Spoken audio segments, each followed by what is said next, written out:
నమస్తే. Welcome to BRK news. నేను దేవిక. ఇప్పుడు మనతో పాటైతే మన స్టూడియోలో ఉన్నారు మోటివేషనల్ స్పీకర్ మనోజ నామాల. మేడం అయితే మనతో పాటు ఉన్నారు. మేడంని అడిగి మనకున్న డౌట్స్‌నన్నీ క్లియర్ చేసుకుందాం. నమస్తే మేడం. నమస్తే. మేడం, ఇప్పుడు మనం చూస్తున్నాము రెగ్యులర్‌గా ఏ న్యూస్ చూసినా కూడా ప్రముఖ జర్నలిస్ట్ స్వేచ్ఛ గురించి వార్తలు వినిపిస్తున్నాయి. సో, అసలు ఆమె చనిపోవడానికి గల హ్యాంగ్ చేసుకోవడానికి గల కారణాలేంటి అసలు? అంటే కొందరు అంటున్నారేంటి అంటే, వాళ్ళ ఎవరైతే ఉన్నారో పూర్ణచంద్ర అతనితో ట్రిప్‌కెళ్ళింది. ఆ నెక్స్ట్ డే వచ్చిన తర్వాతకే హ్యాంగ్ చేసుకోవడం జరిగింది. సో, దీనికి గల కారణం అంటే పూర్ణచంద్రనా? లేక ఇంకేవైనా కారణాలున్నాయంటారా మేడం? యాక్చువల్‌గా 'స్వేచ్ఛ' అనే అమ్మాయి టీ న్యూస్‌లో అవును. బాగా మంచి ఫేమస్ యాంకరింగ్ చేస్తది. తర్వాత మంచి జర్నలిస్టు. విప్లవ భావాలున్నటువంటి అమ్మాయి.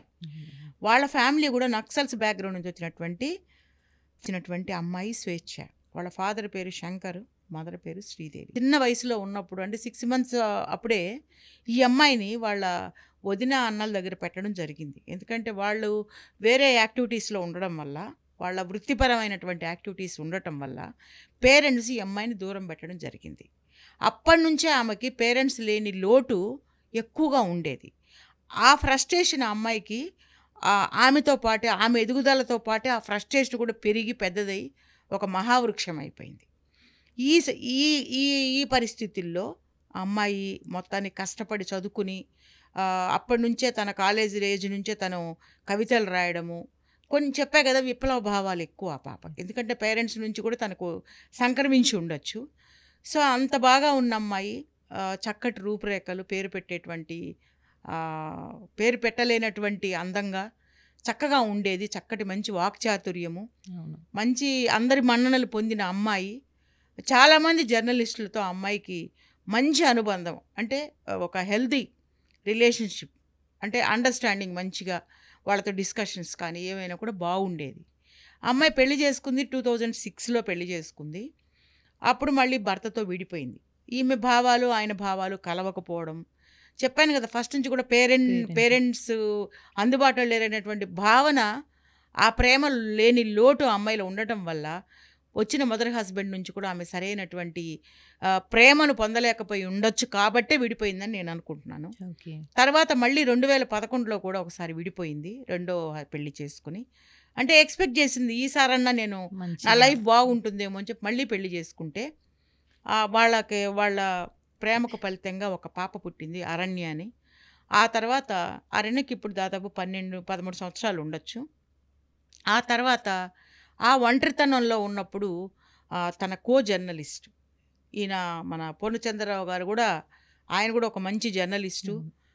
పొలిటికల్ వాళ్ళతో కూడా ఆయనకు మంచి తత్సంబంధాలు ఉన్నాయి. సో, అందరికీ బాగా వెల్ నోన్ పర్సన్ ఆయన కూడా, తక్కువేం కాదు. ఇద్దరు కలిసి షోస్ చేయడము, పక్కపక్కనే ఉండటము, దానివల్ల కావచ్చు మొత్తానికి పూర్ణచంద్రరావు గారి యొక్క ప్రేమలో పడింది ఈ స్వేచ్ఛ. స్వేచ్ఛ ప్రేమలో కూడా పూర్ణచంద్రరావు పడ్డాడని చెప్పాలి. అయితే పూర్ణచంద్రరావు గారు చేసినటువంటి ఒక పొరపాటు ఏంటంటే, ఆల్రెడీ మ్యారేజ్ అయింది. అయిన తర్వాత స్వేచ్ఛతో రిలేషన్షిప్ మెయింటైన్ చేశాడు. ఆయనకు ఆల్రెడీ 2 పిల్లలు కూడా ఉన్నారు. ఉన్నా కూడా ఈ అమ్మాయితో రిలేషన్షిప్ అంటే ఎలా అంటే, ఈ అమ్మాయి ప్రేమ కోసం పరితపిస్తున్న సమయంలో నీకు నేనున్నాను అంటూ పక్కన అన్ని విషయాల్లో సపోర్ట్ చేయడం మొదలుపెట్టాడు. ఆమెకి హెల్త్ పరంగా కూడా కొంచెం ఇష్యూస్ ఉన్నప్పుడు కూడా తను సపోర్ట్ చేశానని చెప్పడం జరిగింది. ఈ మధ్య అతను ఇచ్చినటువంటి ఒక సుదీర్ఘమైన లేఖ రాశాడు. వీళ్ళిద్దరు ట్రిప్కి వెళ్ళి వచ్చినాక అమ్మాయి హ్యాంగ్ చేసుకుంది.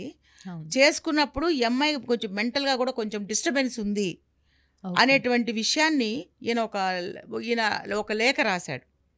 మొత్తాన్ని ఉద్దేశించి, మొత్తం స్టేట్ మొత్తాన్ని ఉద్దేశించి ఒక లెటర్ రాశాడు.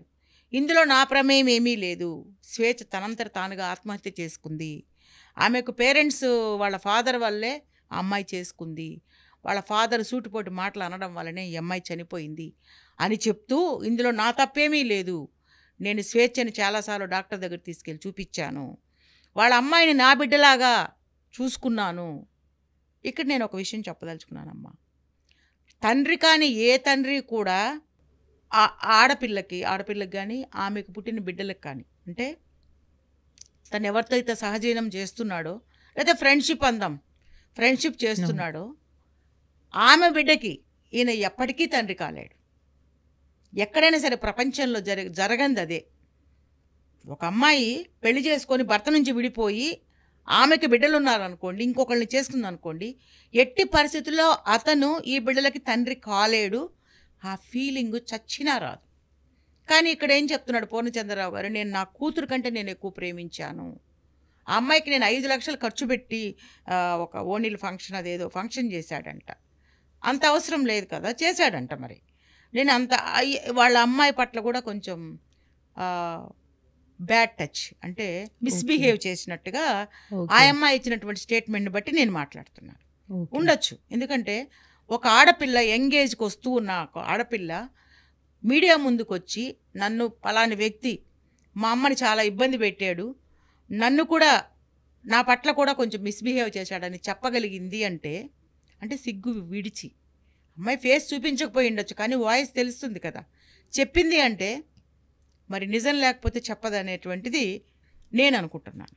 సో ఆ విధంగా ఆ అమ్మాయి సూసైడ్ చేసుకున్న మరుక్షణం పూర్ణచంద్రరావు గారు మాయమైపోయారు. నేను అనుకుంటున్నాను భయంతో, తను ఎవరైనా అరెస్ట్ చేస్తారేమో, అనుమానిస్తారేమో అనేటువంటి ఉద్దేశంతో వెళ్ళడమే కాకుండా ఒక ఉత్తరం రాసి ఆ ఉత్తరంలో ఇవన్నీ కూడా మెన్షన్ చేయడం జరిగింది. పూర్ణచంద్ర ఇప్పుడు అంటే లైక్ వాళ్ళ పేరెంట్స్ వాళ్ళనే ఇలా చేసుకుందని చెప్పేసి చెప్పారు కదా మేడం. సో ఇప్పుడు వాళ్ళ పేరెంట్స్ ఏమంటున్నారు మరి వాళ్ళ పేరెంట్స్ మొత్తం నింద మొత్తం పూర్ణచంద్రరావు గారి మీద వేస్తున్నారు. అయితే పూర్ణచంద్రరావు గారు చెప్తున్న వర్షన్ ఏంటంటే, రాసిన వర్షన్ ఏంటంటే, ప్రతిసారి ఏంటమ్మా నువ్వు ఒక్కొక్క అల్లుడిని తీసుకొస్తావు, ఈయన మీ అల్లుడని పరిచయం చేస్తున్నావు, మాకు చాలా అవమానకరంగా ఉంది, ఈ సొసైటీలో మేము తలెత్తుకోపోతున్నాము అనేటువంటి మాట కూతుర్ని అనడం వల్లనే ఆమె సూసైడ్ చేసుకుంది అనేటువంటిది పూర్ణచంద్రరావు చెప్తున్న వాదన. అయితే వీళ్ళు టూర్కి వెళ్ళి వచ్చినాక అమ్మాయి చనిపోయింది అంటే భార్యాభర్త అదే ఈ స్వేచ్ఛ పూర్ణచంద్రరావుల మధ్య ఏదో ఒక పెద్ద గొప్ప డిస్కషన్ అన్నా జరిగి ఉండాలి, ఏదో ఈ అమ్మాయి మానసికంగా ఏదన్నా ఒక బాధ కలిగి ఉండాలి. కాబట్టి ఆ కారణాల వల్లనో లేకపోతే పూర్ణచంద్రరావు ద్వారా కూడా తనకు లభించే ప్రేమ ఆమెకి సరిపోయి ఉండకపోవచ్చేమోనని నేను అనుకుంటున్నాను. ఏది ఏమైనా కూడా ఒక మంచి జర్నలిస్ట్ అయ్యుండి తనకి ఉన్న లోటు బిడ్డకు కూడా లేకుండా చేయాల్సింది పోయి ఆత్మహత్య చేసుకొని అందరికీ దూరమయ్యి ఈరోజు ఇలా ఒక ఎట్లా అంటే చనిపోయింది అనేటువంటి మాట, అంటే ఈ లోకంలో లేదు అన్న మాట, స్వేచ్ఛ లేదు అనే మాట చెప్పాలి అంటే చాలా బాధేస్తుంది. ఎందుకంటే ఒక విలువైన వ్యక్తి, ప్రతి మనిషి విలువైన వ్యక్తులేనమ్మా, కాదన్ను. స్వేచ్ఛ కొంచెం ప్రత్యేకమైనటువంటి అమ్మాయి, అంత మంచి అమ్మాయి, రాష్ట్రానికి కూడా అంత మంచి ఉపయోగపడి పాటలు కానీ లేకపోతే కవితలు కానీ, ఆ అమ్మాయికి దాదాపు ఇన్స్టాలో 10,000 మంది ఫాలోయర్స్ ఉన్నారు. అంత మంచి అమ్మాయి చనిపోవడం అనేది చాలా బాధాకరమైన విషయము. నిజంగా ఆ అమ్మాయికి అలా చేసుకోవడానికి, ఆత్మహత్య చేసుకోవడానికి ప్రేరేపించిన వ్యక్తులు ఎవరైతే ఉన్నారో, హత్య కాకపోవచ్చు, ఆత్మహత్యకు కూడా ప్రేరేపించిన వాళ్ళు ఎవరైనా ఉంటే అది కూడా హత్య కింద లెక్కే. కాబట్టి వాళ్ళకి చట్టపరంగా సరైన శిక్ష విధించాలని, ఇంకొకళ్ళు ఇలా ఎప్పుడు చేసుకోవద్దు, మీ యొక్క ధైర్యాన్ని నమ్ముకోండి.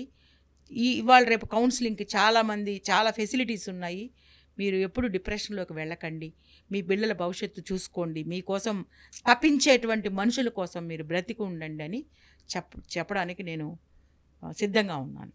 రైట్, చాలా చక్కగా చెప్పారు ma'am. Thank you so much.